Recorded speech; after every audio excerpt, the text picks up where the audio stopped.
안녕하세요, 캠핑하나입니다.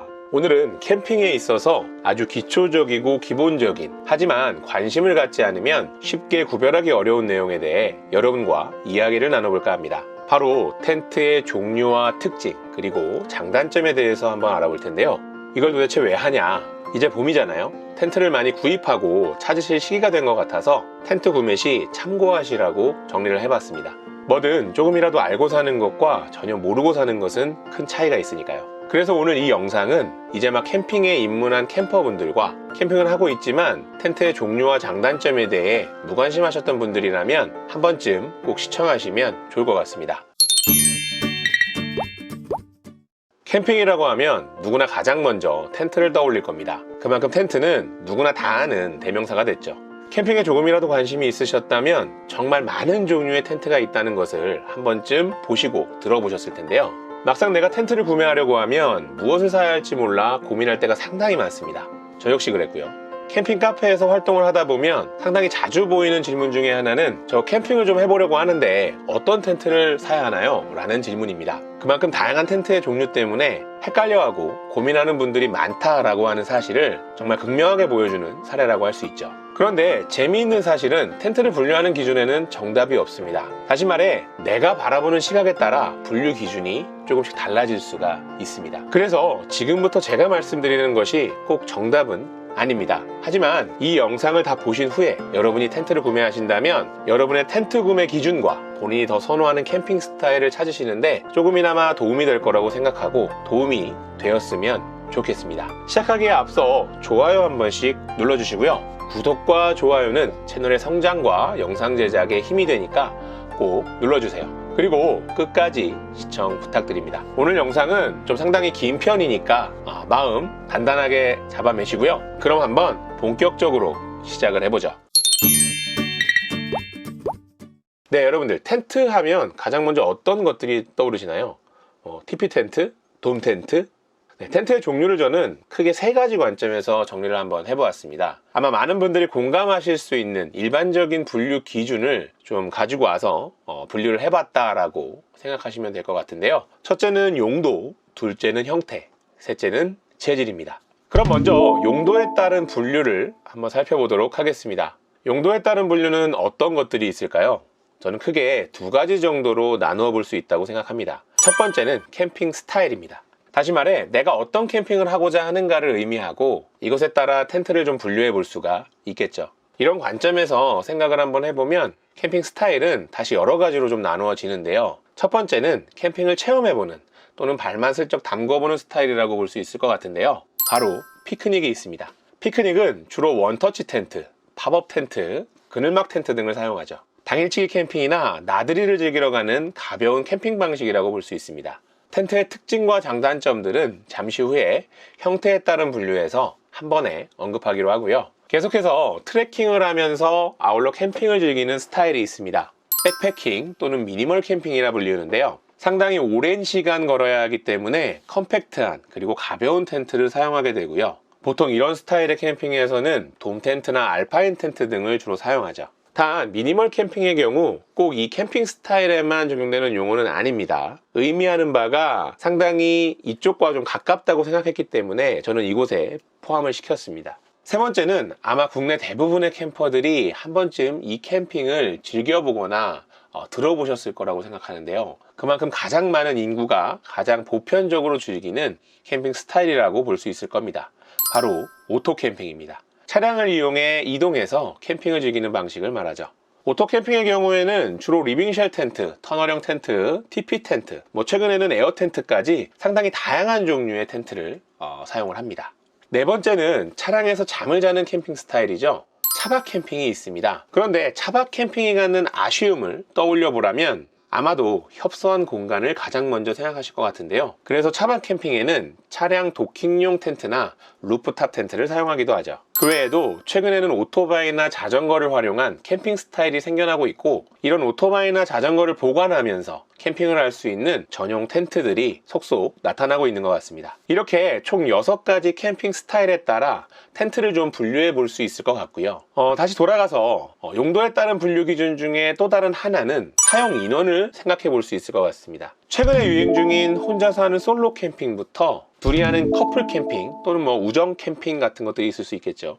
셋 이상의 가족 단위 캠핑, 동호회 등 많은 수의 사람이 함께하는 그룹 캠핑까지 텐트를 사용하고자 하는 인원에 따라서 텐트를 또 분류해 볼 수 있을 겁니다. 자, 그럼 다음은 두 번째 조건인 형태에 따른 텐트의 종류를 한번 생각해 보도록 하죠. 형태에 따른 텐트의 종류는 총 12가지로 정리를 해보았는데요. 하나씩 살펴보도록 하겠습니다. 물론 텐트의 종류뿐만 아니라 장단점까지 함께 좀 살펴보도록 할게요. 첫 번째는 돔 텐트입니다. 돔 텐트는 가장 일반적인 형태이면서 반구 모양의 구조를 가진 텐트죠. 보통 2개나 3개 이상의 포를 X형 또는 H형 구조로 체결하여 사용하는 형태입니다. 그리고 취침이 주 목적일 경우 주로 사용하죠. 이런 돔 텐트의 장점은 여러 가지가 있는데요. 하나는 포를 한 2-3개 정도만 설치하면 돼서 상대적으로 손쉬운 설치가 가능하다는 점이 있고요. 그리고 큰 제품도 있기는 하지만 일반적으로는 부피가 작고 무게가 가볍습니다. 그리고 숙련자가 아니어도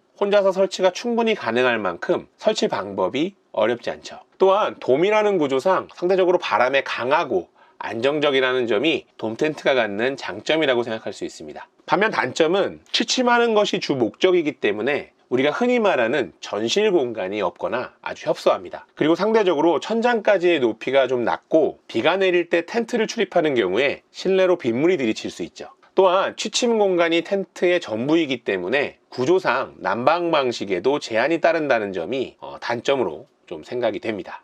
두 번째는 알파인 텐트입니다. 알파인 텐트는 주로 백패킹이나 트레킹에서 활용하는 텐트죠. 일반적인 구조는 앞서 보신 도명식의 텐트가 많습니다. 그럼에도 따로 분류를 한 이유는 크기가 1, 2인 정도의 소형 사이즈가 많고 추운 날씨나 혹한의 환경에서 사용하도록 제작되는 경우가 많기 때문에 별도로 한번 분류를 해 보았습니다. 장점은 상당히 가벼운 무게와 미니멀하고 컴팩트한 사이즈를 가장 먼저 떠올릴 수 있을 것 같고요. 그리고 텐트의 내구성이나 통풍 그리고 방수력 등의 기본 성능이 상당히 우수한 편입니다. 또한 설치와 해체가 편리하고 상대적으로 강풍에 강하게 설계되어 있다는 점을 장점으로 꼽을 수 있을 것 같네요. 반면 3인 이상 다수가 이용할 수 있는 제품은 적고 상당히 높은 가격대를 형성하고 있다는 점이 단점일 수 있겠네요. 세 번째는 리빙쉘 텐트입니다. 보통 거실형 텐트 또는 투룸 텐트라고 이야기를 합니다. 이 텐트는 집으로 치면 거실인 전실과 침실인 이너의 형태를 띠고 있습니다. 이 때문에 캠핑을 하면서 다양한 생활과 취침을 병행하고 싶을 때 주로 사용합니다. 장점은 전실 공간이 있어서 날씨나 환경에 구애받지 않고 취사나 놀이 등 편리한 생활이 가능하다는 점이 가장 큰 장점이죠. 또한 공간의 여유가 있어서 다양한 난방 방식을 채택할 수 있다는 점도 리빙쉘 텐트를 이용하는 이유 중에 하나죠. 이 때문에 사계절 캠핑에 사용하기가 상당히 좋습니다. 또한 텐트 내부에서 허리를 펴고 생활할 만큼 지면으로부터 천장까지의 높이가 높습니다. 그리고 전실이 있는 다른 형태의 텐트들에 비해 상대적으로 비바람에도 강하고 무엇보다 텐트 내부에 공간을 꾸미는 재미가 쏠쏠하죠. 반면 단점은 텐트의 부피가 크고 무게가 상당히 무겁습니다. 또한 숙련자라고 하더라도 설치나 해체 시까지 시간이 상당히 많이 걸리죠. 무엇보다 혼자서 설치하기가 정말 까다로운 경우가 많습니다. 자, 네 번째는 터널형 텐트입니다. 말 그대로 터널 구조의 반구가 길게 이어진 형태라고 생각하시면 되죠. 텐트를 자세히 살펴보면 U자형 표를 반대로 뒤집어서 나란히 체결을 해가지고 스킨을 지지하는 형태입니다. 크기에 따라 투룸과 한 개의 전실까지 사용이 가능한 구조고 제품에 따라 입구가 다양한 곳에 있을 수 있는 텐트죠. 장점은 리빙쉘에 비해 설치와 해체가 상당히 간편합니다. 그리고 역시나 난방 방식의 제약이 적은 편이고 난방 효율이 좋은 편에 속합니다. 왜냐하면 구역을 나누어 사용하는 경우에 텐트를 출입할 때 이미 따뜻해진 공기의 유실을 최소화할 수 있기 때문이죠.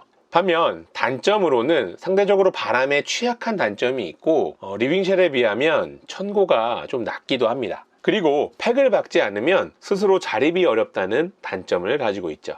다섯 번째는 TP 텐트입니다. 인디언 움막 형태를 하고 있는 텐트고요. 하단면이 넓고 상부로 갈수록 좁아지는 구조죠. 마치 꽃갈콘처럼요.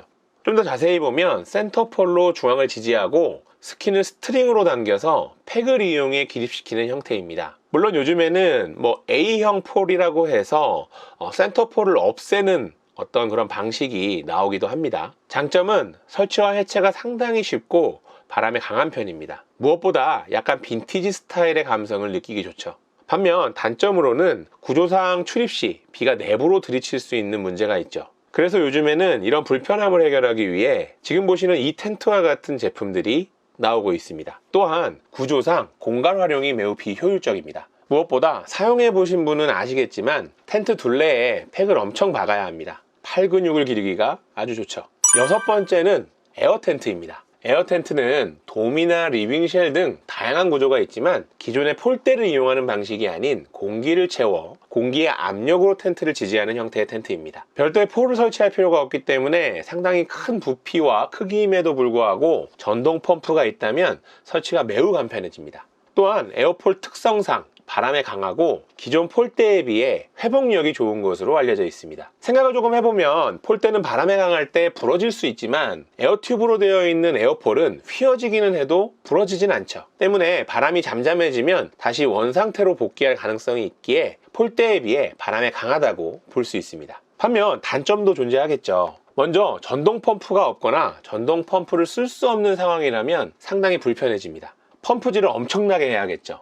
그런데 수동 펌프마저 없다면 입으로 부나요? 그리고 에어튜브 방식이기 때문에 날카로운 것에 의해 찢김이 발생할 수 있습니다. 예를 들어 강한 바람에 순간적으로 팩이 팍 빠져서 날아가다가 에어튜브에 손상을 줄 수도 있겠죠. 이렇게 에어튜브가 한번 손상되면 리페어 킷이 있어도 사실상 현장에서 대처하기는 쉽지 않습니다. 그리고 에어튜브에 의해 텐트를 지지하다 보니 에어튜브가 두껍기 때문에 전체적인 텐트의 부피가 커질 수밖에 없는 문제가 있죠. 또한 상대적으로 제품 가격이 고가라는 점을 들 수 있겠습니다. 자, 일곱 번째는 캐빈형 텐트입니다. 캐빈형 텐트는 레트로 느낌이 강한 제품으로 구조가 직사각형에 가깝고 집 모양에 근접한 형태를 지니고 있습니다. 캐빈 텐트의 장점은 먼저 직사각형 형태에 가깝기 때문에 내부 공간 활용도가 상당히 좋은 편입니다. 그래서 실내 인테리어를 하는 재미가 쏠쏠하죠. 그리고 지면에서 천장까지 천고가 높은 제품이 많습니다. 또한 입구 쪽에는 이렇게 처마가 있는 경우가 많고 텐트의 구조 때문에 텐트 출입 시 빗물이 내부로 잘 들이치지 않죠. 반면 단점으로는 텐트의 부피가 크고 상당히 무겁습니다. 그리고 내부 공간을 완벽히 분리하여 사용하기는 다소 어려운 부분이 있죠. 뿐만 아니라 혼자서 설치하기는 다소 까다롭습니다. 그리고 직사각형이라는 구조상 바람에 상당히 취약하다는 점을 들 수 있겠네요. 여덟 번째 형태에 따른 분류는 바로 타프 스크린입니다. 비슷한 제품으로 타프쉘이라는 제품이 있죠. 타프 스크린과 타프쉘의 차이는 타프가 일체형이냐 아니냐의 차이라고 생각하시면 좋을 것 같네요. 어쨌든 타프 스크린 역시 캐빈형 텐트와 비슷하게 직사각형에 가깝고 집 모양에 근접한 형태를 띠고 있습니다. 이 제품은 타프의 아쉬운 부분인 비의 들이침과 해충의 차단이라는 요소를 해결하기 위해 만들어진 제품입니다. 그래서 보통 여름철에 주로 사용하죠. 장점은 구조상 역시나 공간 효율이 매우 좋습니다. 여름에는 원터치 텐트나 그늘막을 스크린 안에 설치해서 간편하게 캠핑할 수도 있죠. 그리고 대부분 내면이 전부 메쉬로 되어 있어서 통풍이 상당히 좋습니다. 필요시 스킨이나 메쉬를 말아 올려서 그냥 타프로 사용해도 되죠. 또한 사용 방법에 따라 스크린, 타프, 리빙쉘의 어떤 멀티 형태로 좀 사용할 수 있습니다. 무엇보다 스크린은 폴에 걸기만 하면 되기 때문에 혼자 설치하기가 편리합니다. 반면 이 제품의 유일한 단점이라면 구조상 바람에 취약하다는 점을 들 수 있겠네요. 아홉 번째는 팝업 텐트입니다. 팝업 텐트는 원터치 텐트라고도 불리는데요. 그냥 손쉽게 피칭이 가능하다는 점에서 두 용어가 혼용되어 사용되는데 사실 세부적으로 들여다보면 팝업 텐트와 원터치 텐트의 의미는 조금 차이가 있습니다. 팝업 텐트는 플렉서블한 폴 덕에 보통 납작한 원형 형태로 접을 수 있고 텐트를 던지면 펼쳐지는 형태를 띠고 있죠. 반면 원터치 텐트는 상단 중앙폴 시스템을 잡고 위로 올리면 펼쳐지는 형태를 띠고 있는 점이 차이점이라고 할 수 있습니다. 어쨌든 둘 다 텐트를 피칭하기는 편리해서 크게 중요한 부분은 아닌 것 같고요. 이런 팝업 텐트의 장점은 무게가 가볍고 설치와 해체가 상당히 편리합니다. 그리고 무엇보다 피크닉이나 미니멀 캠핑 등 심플하게 캠핑을 즐기기 좋죠. 그리고 상대적으로 저렴합니다. 반면 단점은 대부분 납작한 원형 형태이기 때문에 부피가 다소 큽니다. 그나마 다행인 건 납작해서 차량에 적재하기는 나쁘지 않은 편입니다. 그리고 비나 바람에 취약한 부분이 있습니다. 최근에 우중 캠핑이 가능하도록 이런 팝업 텐트들이 출시되고 있지만 아직까지 인식 자체가 약간 피크닉용에 좀 치우쳐 있다는 게 좀 아쉬운 부분인 것 같습니다. 그리고 팝업 제품은 손에 익을 때까지는 접을 때 조금 어렵습니다. 뿐만 아니라 왠지 모르게 풀이 부러질 것 같은 조마조마한 마음이 드는데 이것도 생각하기에 따라서는 단점으로 볼 수 있을 것 같습니다. 10번째는 코트 텐트입니다. 말 그대로 야전 침대에 설치하는 형태죠. 주로 1, 2인용 제품이 많습니다. 이 제품은 미니멀 캠핑이나 피크닉 등에 주로 사용되죠. 장점은 일단 야전 침대를 제외하면 가벼운 무게를 들 수 있을 것 같습니다. 그리고 설치와 해체가 상대적으로 빠른 편이죠. 코트 위에 설치하기 때문에 잠자리가 좀 편리하고 비 오는 날 바닥에 물난리를 경험할 일이 적습니다. 뿐만 아니라 지면의 습기로부터 상당히 자유로운 편이죠. 반면 단점은 반드시 코트, 즉 야전 침대가 있어야 사용할 수 있죠. 그리고 일체형은 야전 침대로 인해 부피가 크고 무겁습니다. 또한 소형 텐트이기 때문에 난방에 제약이 많아 동계에 사용하기는 조금 어려울 수 있겠네요. 11번째는 차량 도킹 텐트입니다. 차량의 후방 또는 사이드에 연결되는 형태로서 차박 시 전실 공간을 확보할 수 있는 제품이죠. 장점은 2인 이상 사용할 때 텐트를 활용하여 잠자리를 추가로 만들 수 있죠. 그리고 전실 공간을 확보할 수 있어서 요리를 하거나 캠핑 용품을 배치하거나 짐을 보관하기 좋습니다. 또한 동계 캠핑 시 난방 방식의 제약이 적어서 따뜻한 캠핑을 즐기기 좋죠. 반면 단점은 도킹 텐트를 설치하면 차량을 전혀 사용할 수 없게 된다는 점이 있고, 또한 차박의 매력 요소 중에 하나는 기동성이라고 볼 수 있을 텐데요. 차량 도킹 텐트를 사용하는 순간부터 이 기동성이라는 매력적인 요소 하나를 잃어버리게 됩니다. 그리고 도킹되는 부분 등이 상당히 완벽하게 딱 밀착될 수는 없어서 난방 효율은 다소 떨어질 수 있다는 점을 들 수 있겠네요. 형태에 따른 분류 마지막 12번째는 루프탑 텐트입니다. 자동차 머리 위에 얹어두는 형태이고 사다리를 통해 출입하는 방식의 텐트입니다. 마치 복층 펜션 같은 느낌이랄까요? 장점은 별도의 텐트를 준비할 필요가 없겠죠. 그리고 항상 차량 위에 설치가 되어 있어서 설치와 해체가 간편하고 수납이 편리합니다. 무엇보다 별도의 텐트를 칠 필요가 없어서 차량을 세워둘 만한 공간만 있다면 어디에서건 캠핑을 할 수 있죠. 즉 캠핑을 위한 공간 제약이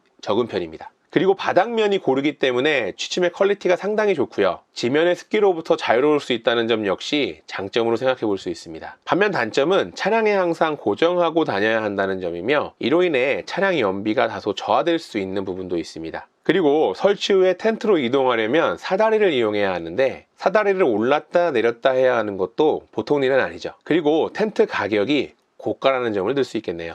자, 아직 끝난 게 아닙니다. 이제 다시 텐트의 종류를 분류하는 기준으로 좀 돌아와서 마지막 기준인 재질에 따른 분류를 한번 생각해 보도록 하죠. 재질에 따른 분류라고 하면 가장 먼저 떠오르는 것은 무엇일까요? 시중에 대부분을 차지하고 있는 텐트의 재질이죠. 폴리 텐트와 나일론 텐트 두 가지를 떠올려 볼 수 있습니다. 폴리 텐트는 폴리에스테르 또는 폴리에스터라 불리는 섬유를 사용한 텐트이고, 나일론 텐트는 예전에 나일롱 또는 나이롱이라는 이름으로 불려졌던 섬유를 사용한 텐트죠. 이 두 가지 모두 합성 섬유 재질이에요. 그러면 어떤 차이가 있을까요? 먼저 섬유의 강도는 나일론이 훨씬 좋습니다. 그리고 신축성과 무게도 나일론이 폴리에스테르에 비해 상대적으로 좋죠. 그래서 상대적으로 혹한의 상황에서 사용하는 백패킹용 알파인 텐트를 찾다 보면 나일론 소재를 활용한 제품을 쉽게 찾아볼 수가 있습니다. 반면 색바램은 폴리에스테르가 훨씬 좋습니다. 나일론의 경우 수분과 햇볕에 상당히 약하기 때문에 색바램에 취약하지만 폴리에스테르는 색바램이 거의 없죠. 또한 건조 속도를 비교해보면 상대적으로 폴리에스테르가 나일론의 10배 빠른 것으로 알려져 있습니다.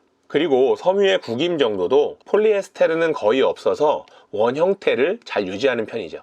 이런 장점 때문에 대부분의 텐트, 그러니까 리빙쉘, 돔, 쉘터 등 다양한 제품들이 이 폴리에스테르 소재를 사용하고 있습니다. 그런데 이건 개인의 취향, 선호도, 경험 또는 사용 용도의 문제라서 어떤 소재가 더 좋다 라고 말할 수는 없을 것 같습니다. 다른 한 가지는 바로 면 텐트입니다. 면 텐트는 100% 순면과 TC 텐트라고 불리는 면과 폴리에스테르를 혼합한 텐트로 나눠볼 수 있습니다. TC 텐트의 경우 혼방 비율에 따라서 원단의 성능이 달라질 수 있는데, 보통 시중의 TC 소재의 텐트들의 면과 폴리에스테르 혼합 비율은 폴리 65%, 면 35% 또는 폴리 70%, 면 30% 정도가 다수를 차지하고 있습니다. 왜 이 정도의 비율로 사용하는지는 잘 모르겠지만 이 정도의 비율이 텐트를 만들기에 가장 좋으니까 이렇게 사용하는 거겠죠. 참고로 TC라는 표현은 혼합 과정에서 폴리에스테르 섬유가 더 많이 포함되어 있다는 것을 의미한다고 하네요. 어쨌든 순면 텐트나 TC 텐트나 면 텐트로서의 특성은 거의 비슷하다고 볼 수 있습니다. 다만 굳이 비교를 해보자면 무게의 경우에는 당연히 면 100%가 더 무겁고요. 왜냐하면 폴리 소재가 상당히 가벼운 특성이 있기 때문이죠. 그리고 소재의 건조라는 측면에서 보면 동일한 조건일 때 TC 텐트가 조금 더 건조 속도가 빠르죠. 그리고 오염의 경우에도 TC 텐트가 좀 더 오염에 강하고요. 탄성 부분도 TC 텐트가 조금 더 좋습니다. 그래서 100% 면에 비해 구김이 좀 덜하죠. 내구성 부분도 TC 텐트가 조금 더 좋다고 하네요. 통기성 부분은 면이나 TC나 거의 비슷한 것 같더라고요. 그런데 좀 생각을 해보면 면 100%가 좀 더 좋을 것 같다는 게 제 의견입니다. 왜냐하면 폴리 자체가 이런 통기성은 상당히 취약하거든요.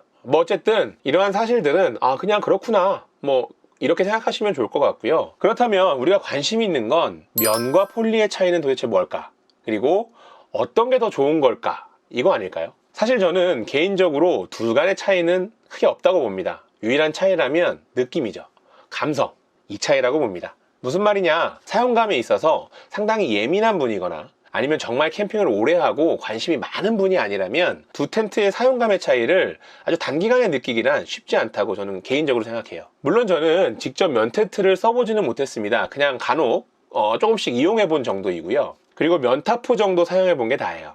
그래서 제 생각이 틀릴 수도 있습니다. 그냥 제 경험은 그렇더라고요. 그래서 그냥 내가 더 마음에 드는 어떤 내 감성에 더 맞다라고 생각되는 제품을 선택하시면 된다고 생각합니다. 어쨌든 두 소재의 특성을 비교해 보는 것도 상당히 재밌을 것 같아서 한번 정리를 해봤습니다. 무게와 건조 속도 그리고 오염은 폴리에스테르 재질이 상당히 우세합니다. 반면 결로나 통기성은 면이 더 우세하죠. 이건 면을 따라갈 수가 없어요. 방수력의 경우 폴리가 더 좋습니다. 물론 이 부분은 사람마다 의견이 좀 분분하긴 합니다. 그런데 왜 폴리가 방수력이 더 좋다라고 말씀을 드리냐면, 일단 폴리는 방수력을 높이기 위해서 코팅을 합니다. 때문에 방수 코팅이 잘 되어 있다면 방수력은 방수 코팅력에 의해 기본적으로 좀 유지가 됩니다. 물론 폴리에스테르 자체가 방수 기능이 있기는 하죠. 그런데 면의 경우에는 방수를 하는 것이 아니라 면이 가진 특성이 방수의 기능을 대체하고 있다고 생각하면 왜 폴리가 더 좋다고 이야기하는지를 조금 이해하실 수가 있을 겁니다. 다시 말해 면은 기본적으로 흡수성이 상당히 뛰어납니다. 즉 공기 중에 있는 수분이나 아니면 물을 상당히 잘 머금죠. 그래서 면이 흡수할 수 있는 수분의 양까지는 이 수분을 흡수해서 잡아당기고 있기 때문에 물이 투과하진 않습니다. 다만 면이 흡수할 수 있는 양을 넘어설 경우에 물이 흐르기 시작하죠. 따라서 방수 코팅이 된 폴리보다 직관적으로 방수력을 나타내기 쉽지 않을 뿐더러 어느 정도까지 방수가 된다라고 보증하기가 쉽지 않다는 거죠. 때문에 폴리가 방수력이 더 좋다라고 생각해 볼 수가 있습니다. 참고로 면의 발수력을 높이기 위해서 시즈닝하는 방법이나 또는 TC 소재를 활용해서 방수력을 좀 좋게 한 사례들은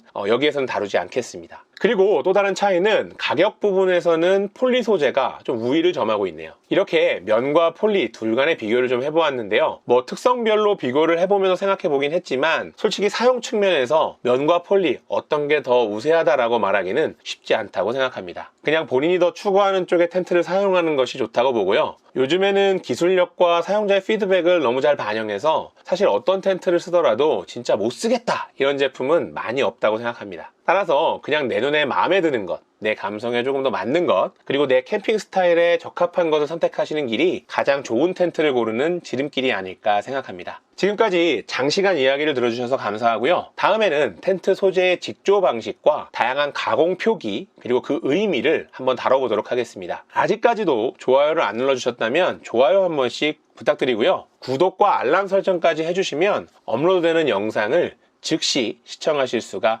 있습니다. 그럼 다음 시간까지 모두 즐겨 마세요.